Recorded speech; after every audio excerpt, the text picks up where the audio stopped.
মাজুলীৰ প্ৰায় সংখ্যক মানুহে বৰ্তমান কৃষিৰ ওপৰত নিৰ্ভৰ কৰি নিজৰ জীৱন নিৰ্বাহ কৰি আছে। কিন্তু এইবাৰ কৃষকৰ যি অৱস্থা, সেই অৱস্থা পানীত হাঁহ নচৰাৰ দৰে অৱস্থা হৈছে। যিহেতু আমি ক'ব লাগিব উজনি মাজুলীৰ প্ৰায়খিনি গাঁৱৰে কৃষকে এইবাৰ বন্যহস্তী যি উপদ্ৰৱ, সেই বন্যহস্তী উপদ্ৰৱৰ পৰা আলু, ৰঙালাওকে ধৰি যিখিনি শস্য তেওঁলোকে কৰিছিলে সেইখিনি ইতিমধ্যে আনি তেখেতলোকে ঘৰত সযতনে ৰাখিছিলে। কিন্তু দুৰ্ভাগ্যক্ৰমে এইবাৰ আলুত ফুটি পোক আৰু যিটো পখিলা বুলি কওঁ, সেই পখিলা পৰি প্ৰায় সমগ্ৰ আলুখিনি একেবাৰে বেয়া হৈ যোৱাৰ ফলত বস্তাই বস্তাই আলু ইতিমধ্যে পুখুৰীত পেলাই দিব লগা হয়। ইতিমধ্যে মই প্ৰায় 80 বেগৰ ওপৰত আলু পুখুৰীত পেলাই দিয়া হ'ল।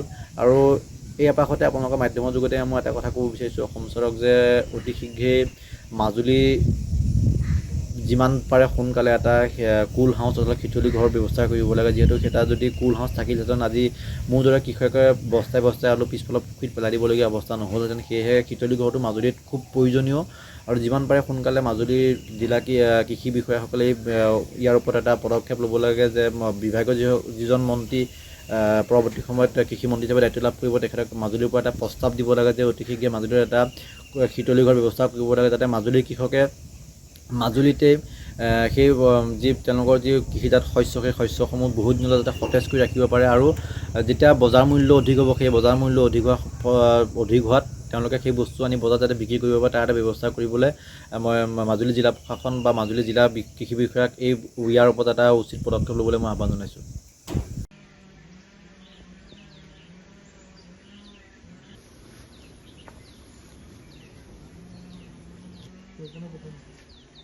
কৰিছিলা নে